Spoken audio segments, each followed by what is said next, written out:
जी दोस्तों, हमारे साथ हैं अता भाई। हमेशा की तरह वन मैन आर्मी। सिंध का वडेरा समझ रहा था कि यहाँ पे आके कुछ गड़बड़ कर लेगा, लेकिन इमरान खान कुछ नहीं कर सका तो बिलावल किस बाग की मूली है। अता भाई बहुत शुक्रिया, आपका मसरूफ शेड्यूल, गाड़ी में भी टाइम मिल गया, थैंक यू वेरी मच। किस्सा क्या हुआ है? देखिए 3-4 दिन से ये बात चल रही थी कि बिलावल साहब वोटों की खरीदारी कर रहे हैं, कतारें लगवा के जगह जगह पे। हम इग्नोर कर रहे थे कि हमें जरूरत नहीं है इंटरफेयर करने की। ठीक है, उनके पास वोट तो है नहीं, नोट ही है, तो चले कर लें जो करना है। ठीक। परसों रात से एक मेन रोड के ऊपर डेरा खोल के लोगों की कतारें लगवाई जा रही थी बहुत ज्यादा, और मोटरसाइकिलों पे, चिंचियों पे, रिक्शों पे, गाड़ियों पे लोग जौक तर जौक आ रहे थे, और वहां पे मुकद्दस किताबों पर हाथ रखवा के हल्फ लिए जा रहे थे कि आपकी मुकद्दस किताबों से अलावा, कुरान पाक के अलावा भी? जी, सूरह यासीन पढ़ी थी और उसके साथ बाइबल पढ़ी थी, और 3-4 और किताबें इस तरह की पढ़ी थी जिसपे वो क्रिश्चियन से हाथ रखवा रहे थे और मुसलमानों से कुरान पाक के ऊपर और सूरह यासीन पे हाथ रखवा रहे थे। तो हमने देखा ये सारा मंजर, कैमरे लेके हम साथ। मैंने पहले खैर पुलिस को कहा, इंतजामिया को कहा, किसी ने बात नहीं सुनी। इलेक्शन कमीशन को एक दरखास्त दी, उन्होंने सोमवार की तारीख डाल दी।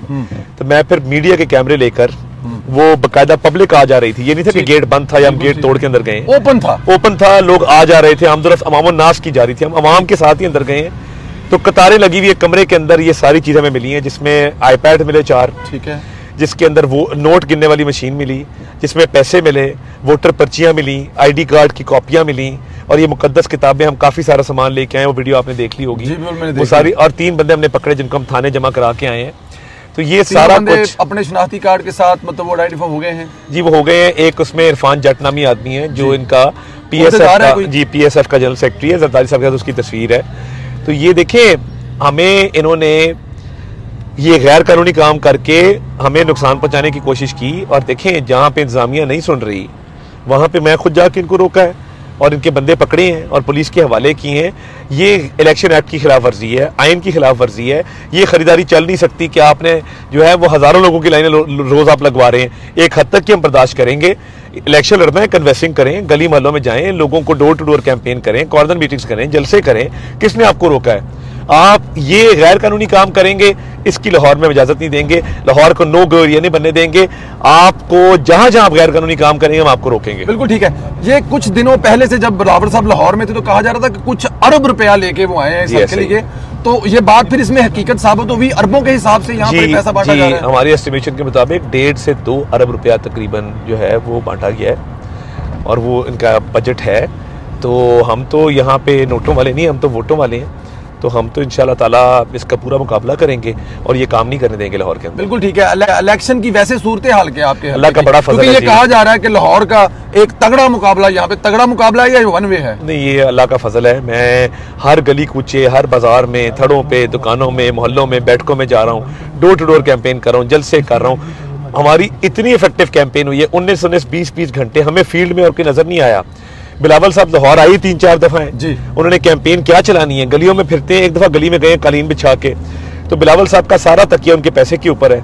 तो हमको तो अल्लाह ताला की ज़ात पर यकीन है, एतमाद है, और इंशाल्लाह ताला ये जो मेहनत हम कर रहे हैं, 19 घंटे कैंपेन, 40 जलसे, 100 दफ्तर खोल रहे हैं दिन में, तो मुझे लगता है ये हमारी मेहनत रंग लाएगी और ये पैसा हारेगा और वोट जीतेंगे इंशाल्लाह। बिलावल साहब ने आप पे इल्जाम लगाया कि आप बाहर से आए हुए हैं और बाहर से आए हुए किसी को यहाँ पे वोट नहीं मिलेगा। मैं लाहौर में पैदा हुआ, मेरे दादा 1970 से लाहौर में रह रहे हैं। इस हल्के में जौहर टाउन में उन्होंने 95 में घर बनाया, तकरीबन 20 साल वो जौहर टाउन में रहे। तो मेरे इन लॉज यहाँ पे, मेरे दोस्त यहाँ पे, मेरी फैमिलीज यहाँ पे हैं सारी। तो मैं तो मतलब पता नहीं उनको कहाँ से लगता है मैं कहाँ से आया हूँ। लाहौर में पैदा हुआ हूँ, लाहौर सारी उम्र गुजारी, अभी भी फैमिली लाहौर में है, लाहौर में घर है। तो बिलावल साहब लगता है चुंगी अमर सद्दू में रहते हैं जो मुझे कह रहे हैं कि मैं लाहौर से बाहर का हूँ। ओवरऑल पाकिस्तान के बारे में क्या देखें? वैसे नॉर्मल तो आप हमेशा फ्रंट पे होते हैं, लेकिन इस दफा आप पूरा इलेक्शन में एक हल्के में है, तो जो जलसे हो रहे हैं, मियां साहब का मोराल क्या देख रहे हैं? पाकिस्तान मुस्लिम लीग पंजाब में कल राणा सनाउल्लाह ने कहा कि 100+ सीटें लेने जा रहे हैं। जी, इंशाल्लाह हम स्वीप करेंगे पंजाब को अल्लाह के फजल से। मियां नवाज शरीफ की माजी की कारकर्दगी, मियां नवाज शरीफ का विजन, मियां नवाज शरीफ के मुस्तकबिल के प्लान, लोगों को उस पर एतमाद है। मैं लोगों को बताता हूँ कि जी 2008 से 13 पीपल्स पार्टी की हुकूमत थी। 13 में हम आए तो 18 घंटे लोड शेडिंग थी। लोड शेडिंग का खात्मा किया नवाज शरीफ ने किया है। और 18 में जब हम छोड़ के गए हैं, पेट्रोल 63 रुपये, चीनी 52 रुपये, आटा 35 रुपये, बिजली 12 रुपए यूनिट। तो ये नवाज शरीफ साहब के दौर में सब कुछ हुआ। तो मैं ये समझता हूँ कि अब भी नवाज शरीफ साहब के दौर में तमीर तरक्की होगी, गुर्बत का, बेरोजगारी का, महंगाई का, अफलास का खात्मा होगा। आखिरी सवाल, इस हल्के के क्या मसाइल हैं जिन पर आपकी तवज्जो होगी जीतने के बाद, क्योंकि वो बहुत जरूरी है आपका वोटर ये सुन सके कि आप क्या करेंगे, क्या मसाइल है? देखिए, इस हल्के में जो सबसे मेजर मसाइल हैं वो गलियों के हैं, सीवरेज के हैं, वाटर फिल्ट्रेशन प्लांट्स की हैं। मेगा प्रोजेक्ट्स बहुत बने हैं। ये मादरे मिलत रोड बनी है, इसने पूरे इलाके की तकदीर चेंज की है। एक ट्रंक सीवरेज डला है, उससे पूरा इलाका बहुत बदला है। लाहौर ब्रिज है, शंघाई ब्रिज है, जनरल हॉस्पिटल की एक्सटेंशन है, यूनिवर्सिटी ऑफ एजुकेशन है, यूनिवर्सिटी ऑफ हेल्थ साइंसेज है, टियानजिन टेक्निकल यूनिवर्सिटी है चाइना के ताउन से। तो मैं अब चाहता हूँ कि गली मोहल्लों को सवारें, लोग बाहर निकले तो उनकी गली पक्की हो, सीवरेज उनका ठीक हो, पानी ना खड़ा हो, वाटर फिल्ट्रेशन प्लांट लगे, पीने का साफ पानी लोगों को मिले, और गैस का मसला पूरे मुल्क में उसको भी हल करना है इंशाल्लाह ताला। थैंक यू वेरी मच अता भाई, बहुत शुक्रिया, थैंक यू। मैं अब से थोड़ी देर पहले बिलावल भुट्टो जरदारी के एक दफ्तर में घुस गया। आप तक अभी खबर पहुंच जाएगी थोड़ी देर बाद तक इंशाल्लाह। और मैंने रंगे हाथों वहां पे वोटों की खरीदो फरोख्त पकड़ ली। मैं किसी जलसे पे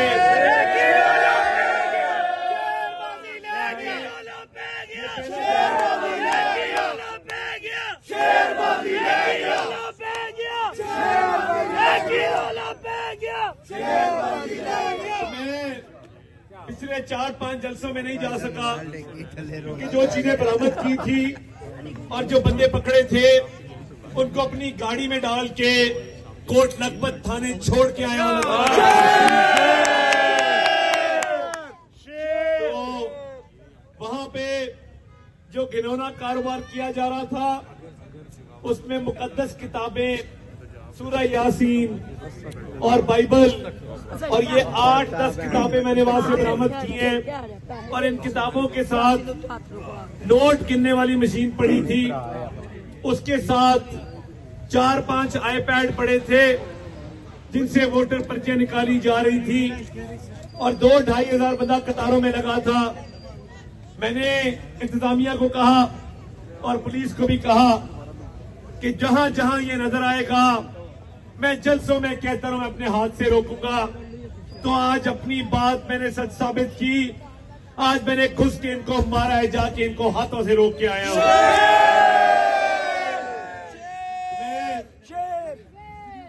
मैं गुजारिश ये करने आया हूं कि वो एक सिंध का वडेरा है, डाकू भी है, बिल्कुल है।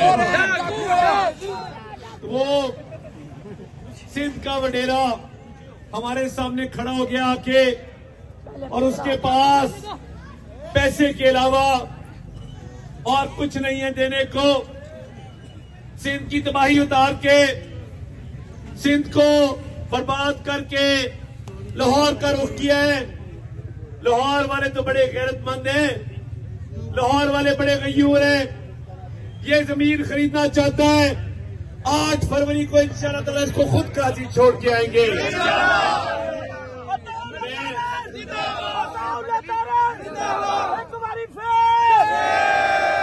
इसके शहर कराची का अमन खराब हुआ तो ये अमन इससे ठीक नहीं हुआ, क्योंकि इन्होंने कराची का अमन खराब किया था। बंदाखोरी, अगवा, कत्ल, डकैती। कराची ने आवाज मारी तो मियां नवाज शरीफ को मारी।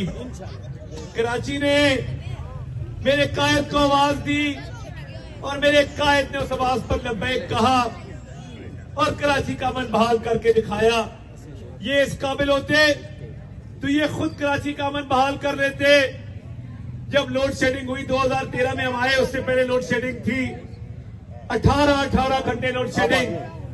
पीपल्स पार्टी का दौर था और लोड शेडिंग इन्होंने करवाई। 1 मेगावाट बिजली नहीं लगा सके। 2013 में नवाज शरीफ आया, 3 साल में 18 घंटों से 0 पे ले आया लोड शेडिंग को। तो ये